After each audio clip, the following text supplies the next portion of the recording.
It is also called change in quantity demanded. यहां पर क्या हो रहा है, सिर्फ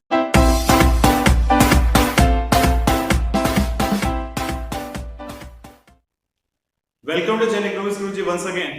कांसेप्ट ऑफ डिमांड, ये जो हम चैप्टर स्टडी कर रहे हैं इसी में कंटिन्यू आगे बढ़ते हुए आज हम समझेंगे what is the difference between movement along a demand curve and shift in demand curve. मतलब मूवमेंट जो होता है एक ही डिमांड कर्व पर, contraction extension, and shift in demand, increase and decrease in demand, इन दोनों में क्या डिफरेंस है बेसिक विद डायग्राम के थ्रू, डायग्राम की हेल्प से यहां पर समझेंगे।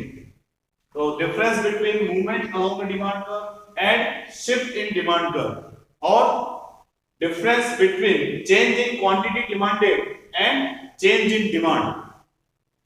ठीक है, हम पहले पिछले वीडियोस में इसके बारे में समझ चुके हैं कि change in demand and change in quantity demanded, इन दोनों में डिफरेंस क्या है, बहुत माइनर सा बेसिक सा डिफरेंस है, वो हमें पता होना जरूरी है। और अभी तक आपने उन वीडियोस को नहीं देखा है तो मैं इस चैप्टर से रिलेटेड जितने भी वीडियोस बन चुके हैं उन सबका लिंक इस वीडियो के डिस्क्रिप्शन में मेंशन कर रहा हूं। साथ साथ जो चैप्टर हम पढ़ चुके हैं उनकी प्लेलिस्ट का लिंक भी आपको इस वीडियो के डिस्क्रिप्शन में मिल जाएगा, तो आप डिस्क्रिप्शन बॉक्स में जरूर जाएं और उन वीडियोस को जरूर देखें। इस चैप्टर से रिलेटेड जो बेसिक्स हैं आपको समझ में आएंगे, तभी जो आज हम स्टडी कर रहे हैं movement along the demand curve and shifting demand curve, इन दोनों में क्या डिफरेंस है वो यहां पर समझ पाएंगे। क्लियर? तो अब यहां पर हम इसको डायग्राम के थ्रू, कर्व के थ्रू समझेंगे, इसमें और इसमें, इन दोनों में क्या डिफरेंस है बेसिक्स। तो इसके लिए हमने डायग्राम बनाया तो ये कुछ इस प्रकार से होता है। इसमें movement along the demand curve मतलब एक ही डिमांड कर्व पर जो है कंज्यूमर मूव करेगा। ये कंज्यूमर के लिए एक डिमांड कर्व है, यहां पर हमने एक्स एक्सिस और यहां पर वाई एक्सिस ले लिया है। जनरली आप जानते हैं हम यहां पर प्राइस को लेते हैं और एक्स एक्सिस पर क्वांटिटी डिमांड को लेते हैं। Now suppose price is OP, price जो है वो ओपी के इक्विवेलेंट है। इस कंडीशन में कंज्यूमर ए पॉइंट पर ओक्यू के इक्विवेलेंट डिमांड करता है। Clear? Now when price increases, जब प्राइस बढ़ती है, ये आप देख सकते हैं, when price increases from OP to OP1, OP से OP1 हो गया है। कंज्यूमर इस कंडीशन में पॉइंट ए से बी की तरफ मूव कर रहा है और उसकी जो डिमांड थी क्वांटिटी डिमांड वो पहले से यहां पर कम हो जाएगी। It is known as contraction in demand और कॉन्ट्रैक्शन ऑफ डिमांड। क्या कहेंगे इसको हम? Contraction of demand. When price of commodity increases, the demand of the commodity, quantity demand of the commodity decreases. In this condition, consumer will move upward on the same demand curve. उसी demand curve वो ऊपर की तरफ को move करता है। Now price जो है अब यहां पर हम इसको कम कर देते हैं। प्राइस इज OP2, अब यहां पर प्राइस OP2 है, तो उस कंडीशन में हम देख रहे हैं when price decreases, the quantity demanded increases and consumer will move downward on the same demand curve, उसी डिमांड कर्व को नीचे की तरफ मूव कर रहा है। It is known as extension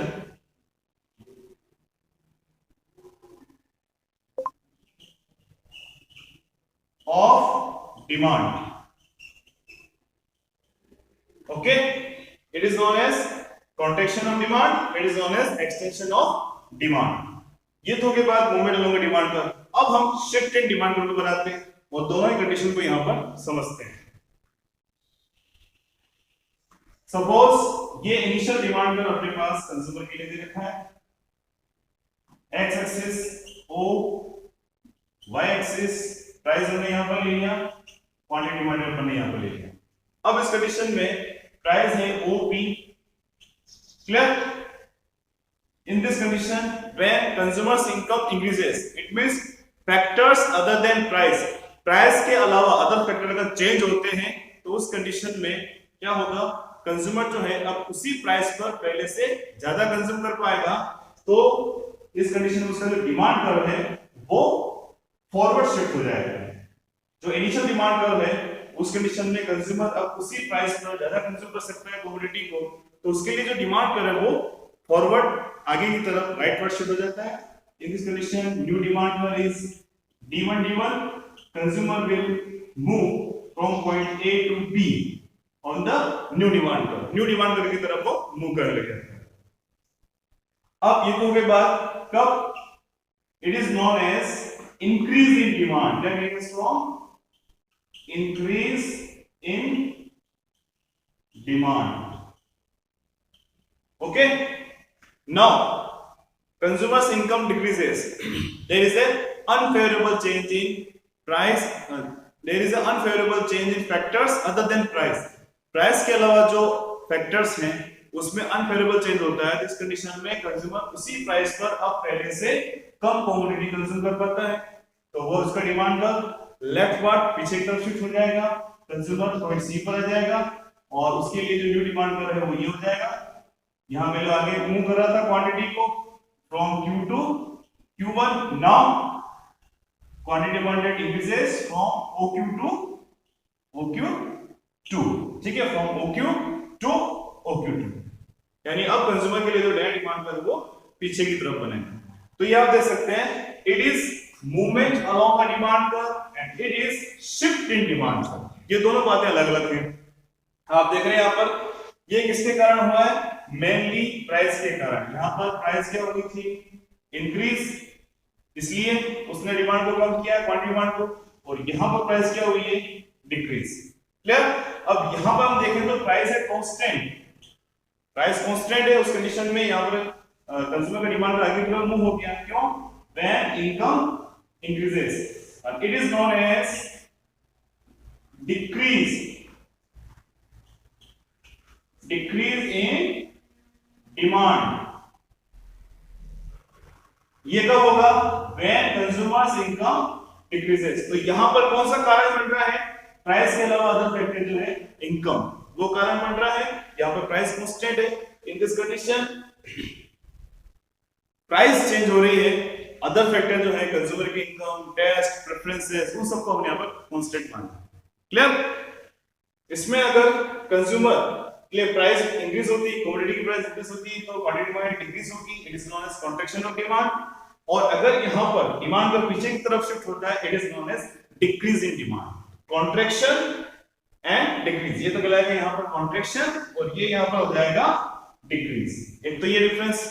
next, अब इस condition when price decreases, now consumer is able to consume, या फिर कंज्यूमर जो है ज्यादा डिमांड करता है, इसके बहुत सारे फैक्टर्स हैं, इनकम फैक्टर है, सब्स्टिट्यूशन इफेक्ट है, वो सब हमने देखा था।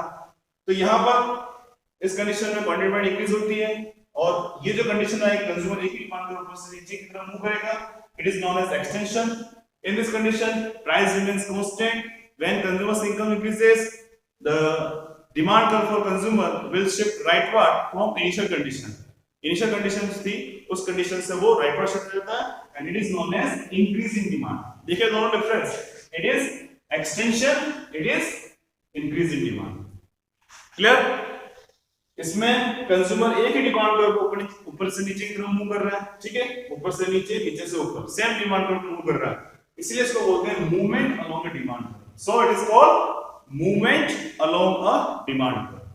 इन this condition the consumers demand कर, यानी कंज्यूमर के लिए डिमांड कर रहा है वो शिफ्ट हो रहा है, या तो राइटवर्ड जा रहा है या बैकवर्ड आ रहा है, it is known as shift in demand. Clear? It is also called change in quantity demanded. यहां पर क्या हो रहा है, सिर्फ क्वांटिटी डिमांड चेंज हो रही है, पहले से इंक्रीज हो गई, पहले से डिक्रीज हो गई, बढ़ गई, कम हो गई। In this condition it is known as change in demand. Why?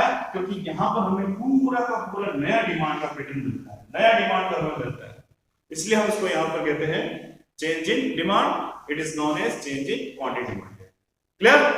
तो इस प्रकार से हमने देखा कि यहां पर इन दोनों के बीच में बेसिक्स डिफरेंस क्या है, movement along demand curve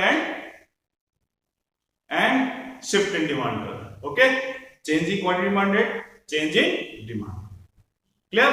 I hope ये दोनों ही टॉपिक आपको अच्छे समझ में आ गए हैं, और नहीं आए तो कोई बात नहीं, एक बार वापस से वीडियो को प्ले करिए, जरूर समझ में आएंगे।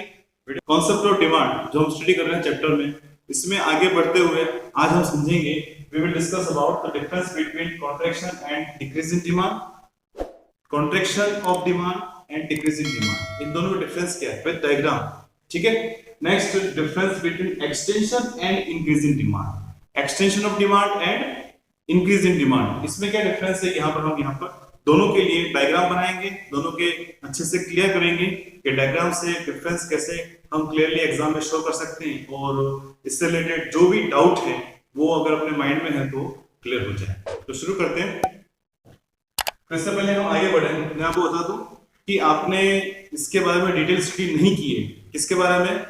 Increase in demand, decrease in demand, extension and contraction in demand, इनके बारे में डिटेल में सब मैं समझा चुका हूँ, वीडियो बना चुका हूँ। अगर आपने उनको नहीं देखा है तो उनका लिंक साथ साथ इस पूरे चैप्टर से रिलेटेड जो भी वीडियोस हैं उन सभी के पार्ट का लिंक जो है मैं इस वीडियो डिस्क्रिप्शन में मेंशन कर रहा हूँ, ताकि आप इजी वे से उन वीडियो तक पहुंच जाए। पहले उनको जरूर समझें, बेसिक्स हैं वो आपको समझें, समझ में आएंगे, समझोगे तो ही आज हम जो स्टडी कर रहे हैं वो आपको अच्छे समझ में आ पाएगा। क्लियर?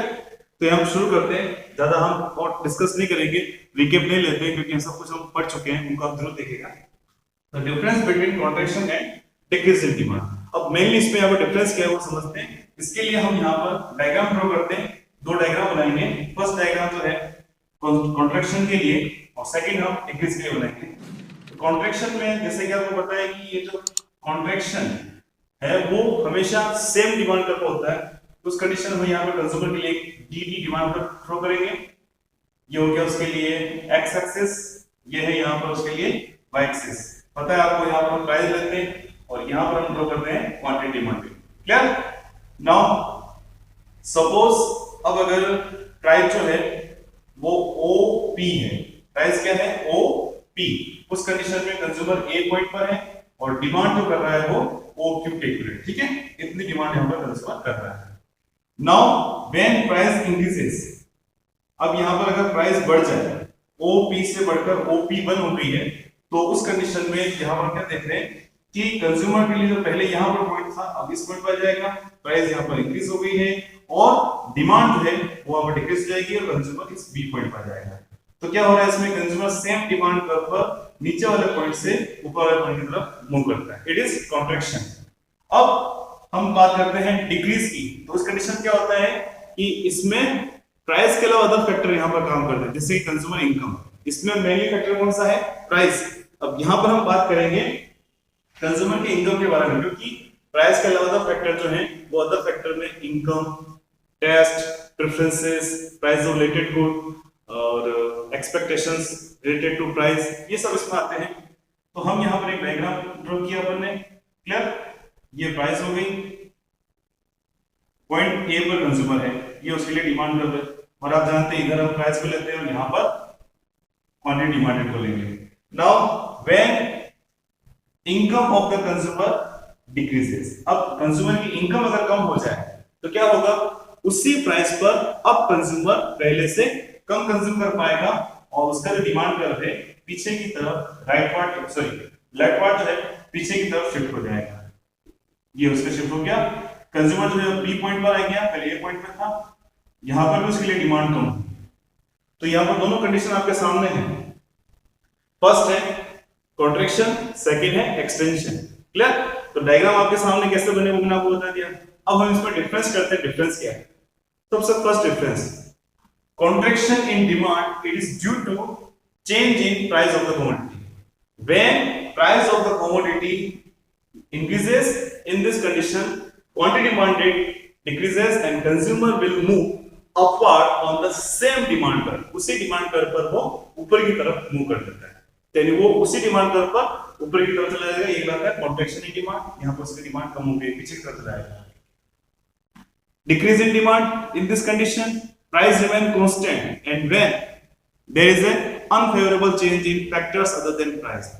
प्राइस के अलावा जो अदर फैक्टर्स हैं उनमें अनफेवरेबल चेंज, जैसे कि इनकम को हमने यहाँ पर लिया, इनकम में यहाँ पर अगर अनफेवरेबल चेंज मतलब इनकम अगर कम हो रही है, क्या माना हमने यहाँ पर, इनकम अगर डाउन ट्रेंड में है, इनकम कम हो रही है, उस कंडीशन में कंज्यूमर सेम प्राइस पर पहले से कम डिमांड करेगा। First difference, in this condition consumer will move on the same demand curve and in case of decrease in demand consumers demand curve will shift leftward backward from the initial demand curve. Initial demand curve से देखें तो नया demand curve होगा वो leftward backward पीछे की तरफ shift हो जाएगा। क्लियर? तो ये यहाँ पर बेसिक डिफरेंस है। आपको पता होना चाहिए कि ये तो होता है प्राइस के कारण और ये यहाँ पर होता है प्राइस के अलावा other factor like consumers income. ठीक है, इसमें डायग्राम शिफ्ट होता है किसमें, नीचे वाला पार्ट कौन सा है, कौन सा नीचे वाला, डिक्रीज इन डिमांड। इसमें कंज्यूमर के लिए डिमांड का शिफ्ट होगा जबकि कॉन्ट्रैक्शन में सेम डिमांड करते हुए नीचे से ऊपर की तरफ मूव करेगा। क्लियर? नाउ नेक्स्ट, अब हम आते हैं difference between extension and increase in demand. Extension क्या होता है और इंक्रीज इन डिमांड क्या है, उसके बाद थोड़ा सा यहाँ पर समझते हैं। इसके लिए भी सेम हम डिमांड ड्रॉ करते हैं। यहाँ पर हमने ले लिया कंज्यूमर के लिए OY एक्सिस, यहाँ पर आ जाएगी उसके लिए प्राइस और X एक्सिस। यहाँ पर एक डिमांड कर्व ड्रॉ किया, ये हो गए कंज्यूमर के लिए प्राइस OP। ठीक है, OP के बराबर प्राइस पर कंज्यूमर A पॉइंट पर है और OQ के इक्विवेलेंट यहाँ पर डिमांड कर रहा है। Now price of the commodity decreases. अब कमोडिटी की प्राइस अगर कम हो जाए तो क्या होगा, हमने यहाँ पर इसकी प्राइस को कम कर दिया। प्रैक्टिकली यहाँ पर हम कर रहे हैं, डायग्राम बनाते हैं साथ साथ में ताकि आपको दिक्कत नहीं एग्जाम में। मैं पहले से डायग्राम बनाकर फिर आपको समझा सकता था, पर ये डायग्राम कैसे बना है वो स्टेप बाय स्टेप आपको समझना है, एग्जाम में गलती नहीं हो वो अच्छे से ध्यान रखें। इसलिए मैं यहाँ पर साथ साथ डायग्राम ड्रॉ कर रहा हूँ, एक्सप्लेन कर रहा हूँ ताकि कोई दिक्कत आपको नहीं हो। Now price decreases from OP to OP1। In this condition, quantity demanded will increase from OQ to OQ1। अगर प्राइस कम हुई तो यहाँ पर क्वांटिटी डिमांडेड इंक्रीज हो गई। इस कंडीशन में कंज्यूमर B पॉइंट पर आ गया, पहले A पर था, आप देख रहे हैं ऊपर वाले पॉइंट से नीचे वाले पॉइंट की तरफ आया, सेम डिमांड कर्व पर ऊपर से नीचे की तरफ वो मूव कर रहा है। It is known as extension in demand. क्या कहेंगे इसको हम, एक्सटेंशन इन डिमांड। अब तो बात, ये तो हो गई बात एक्सटेंशन की। अब हम बात करते हैं इंक्रीज की। इंक्रीज इन डिमांड कब होता है, ध्यान रखिएगा। इस कंडीशन में वही यहाँ पर हमने ले लिया कंज्यूमर के लिए प्राइस को, यहाँ लेंगे उसके लिए क्वांटिटी डिमांडेड। ठीक है, यहाँ पे क्या था अपन, क्वांटिटी डिमांडेड। ये अपन ने डायग्राम बनाया, मतलब डिमांड कर्व हमने ड्रॉ किया और एक्स एक्सिस सब आपको पता है, सब समझ चुके हैं। Now price is OP, price OP है। In this condition consumer A point पर है और डिमांड कितनी कर रहा है वो, OQ के इक्विवेलेंट। OP प्राइस पर OQ के इक्विवेलेंट यहाँ पर डिमांड कर रहा है। Now factors other than price कौन कौन से हो गए, income of the consumer, taste, preferences, expectations, price related goods. इस सबसे पहले हम यहाँ पे लेते हैं सबसे इजी वे में इनकम को। There is a favourable change in income. It means when there is a increase in income. अगर कंज्यूमर की इनकम यहाँ पर इंक्रीज हो जाए तो क्या करेगा, वो उसी प्राइस पर पहले से ज्यादा डिमांड करेगा। अब कंज्यूमर के पास परचेसिंग पावर बढ़ गई है, पैसा बढ़ गया है, तो उस कंडीशन में जिस क्वांटिटी कंज्यूम कर रहा था जिस प्राइस पर, उससे ज्यादा वो डिमांड कर सकेगा। और इस कंडीशन में उसका जो डिमांड कर रहे हैं वो आगे की तरफ थोड़ा सा बिल्कुल पैरेलली हम यहाँ पर ड्रॉ करते हैं, तो उसका जो डिमांड कर रहे हैं D1 आगे की तरफ शिफ्ट हो जाएगा। कंज्यूमर उसी सेम कांस्टेंट प्राइस पर अब B पॉइंट पर रहेगा और क्वांटिटी डिमांडेड यहाँ पर इंक्रीज हो जाएगा। तो यह ध्यान रखना है, पूरी पूरी डिमांड उसके लिए नई आ जाती है। कब, जब कंज्यूमर के लिए इनकम जो है, कंज्यूमर के पास जो इनकम है वो पहले से इंक्रीज हो जाए। तो इस कंडीशन क्या देख रहे हैं, कंज्यूमर पॉइंट A से पॉइंट B की तरफ मूव कर रहा है और उसके जो डिमांड कर रहा है वो आगे की तरफ शिफ्ट हो रहा है। ये तो हमने डायग्राम बना लिया प्रैक्टिकली और साथ साथ समझा क्या है। अब हम इसमें डिफरेंस करें तो in case of extension in demand it is due to change in price of the commodity. When price of the commodity decreases, quantity demanded will increases. ठीक है, ये इसमें बढ़ जाती है। In case of increase in demand,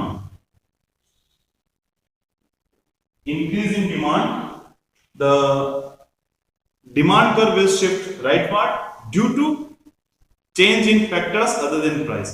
Price के अलावा जो अदर फैक्टर हैं, वो जो भी अदर फैक्टर है, अदर फैक्टर में अगर चेंज आ रहा है कोई भी, तो इस कंडीशन में उसके जो डिमांड कर्व होगा वो चेंज कौन सा रहा, फेवरेबल चेंज आ रहा है। कंज्यूमर की इनकम यहाँ पर बढ़ गई है, इंक्रीज हो रही है, तो उस कंडीशन का डिमांड कर्व जो है वो राइट पार्ट आगे की तरफ शिफ्ट हो रहा है। ठीक है, तो it is due to change in on price of the commodity, it is due to change in factors other than price. ठीक है, it is due to decrease in price, it is due to increase in income, it is due to किसके कारण था, सोचिए देखो, increase in price and it is कौन सा यहाँ पर डिक्रीज, इसको हम क्या बोलते हैं यहाँ पर, ये डिक्रीज, डिक्रीज इन डिमांड, और ये है यहाँ पर कॉन्ट्रैक्शन, ठीक है, it is contraction in demand and it is decrease in demand. तो हम यहाँ पर देख रहे हैं कि डिफरेंस आपके सामने है। वापस हम शॉर्ट में रिकैप कर लें, इसमें अगर डिफरेंस करेंगे तो दोनों डायग्राम आपको बनाने हैं, कॉन्ट्रैक्शन वाली कंडीशन बनानी है और डिक्रीज वाली कंडीशन बतानी है। ये प्राइस में चेंज के कारण होता है, ये प्राइस के अलावा अदर फैक्टर, इसमें प्राइस इंक्रीज हुई है इसलिए यहाँ पर डिमांड डिक्रीज हुई है, कंज्यूमर एक ही सेम डिमांड का ऊपर नीचे जा रहा है, नीचे से ऊपर जा रहा है, और इसमें यहाँ पर प्राइस के अलावा अदर फैक्टर चेंज हुआ है। इस कंडीशन में सेम डिमांड का मूव करेगा, इसमें कंज्यूमर के लिए डिमांड का जो होगा वो शिफ्ट हो जाएगा बैकवर्ड लेफ्टवर्ड। यहाँ पर भी वही बात है, पहले आपको डायग्राम बनाना अच्छे से। फर्स्ट वाला रेफरेंस क्या बताना है, it is due to change in price, it is due to change in factors other than price. In this condition price will decreases, price यहाँ पर घटेगी, तब ये कंडीशन अपने सामने आएगी। यहाँ पर due to change in favourable change in factors other than price, यहाँ पर जो चेंज हो रहा है फैक्टर प्राइस के अलावा जो भी अदर फैक्टर्स है उसमें फेवरेबल चेंज हो रहा है। मतलब यहाँ पर हमने देखा कि कंज्यूमर के लिए जो इनकम है पहले से इंक्रीज हो गई है, इसलिए यहाँ जो उसका डिमांड कर वो राइट पार्ट आगे की तरफ शिफ्ट होगी। यहाँ पर सेम डिमांड कर्व पर वो मूव करेगा, ऊपर से नीचे आएगा। यहाँ पर कंज्यूमर के लिए जो डिमांड कर्व है वो शिफ्ट हो जाएगा, वो इनिशियल कंडीशन से राइट ऑफ जाएगा। क्लियर? तो ये है कंप्लीटली इन दोनों के बीच में। वापस आपको डिफरेंस पूछते हैं तो आप बता सकते हैं। लास्ट पार्ट में हमने change in quantity demanded and change in demand या movement along demand curve and shift in demand curve, उसके बारे में एक ही सिंगल डायग्राम बनाकर समझा था। नहीं देखा हो तो लिंक आपको मिल जाएगा, आप देख लीजिएगा, अच्छे से समझिएगा उसको। और यहाँ पर हमने वापस टुकड़े करके देखा, contraction decrease, extension increase. Clear? तो अभी तक आपने इस चैनल को सब्सक्राइब नहीं किया तो आपको पता चलेगा होगा कि सब्सक्राइब करना है या नहीं करना है। वीडियो अच्छा लगा है तो लाइक जरूर करें और ज्यादा अपने फ्रेंड सर्कल में इसको शेयर करें ताकि वो भी इसका बेनिफिट ले सके। मिलते हैं नेक्स्ट पार्ट में और इस चैप्टर को फिनिश करते हैं। इससे रिलेटेड कुछ और जो बेसिक जो कॉन्सेप्ट्स हैं हम समझेंगे कि सुपीरियर कोड से इंफीरियर कोड से रिलेटेड जो भी चेंजेस आते हैं वो चेंजेस क्या हैं, वो अच्छे से हम यहाँ पे ड्रॉ करके देखेंगे और चैप्टर को फिनिश करेंगे। क्लियर? तो मिलते हैं नेक्स्ट वीडियो में। Thank you, thanks for watching. Guruji.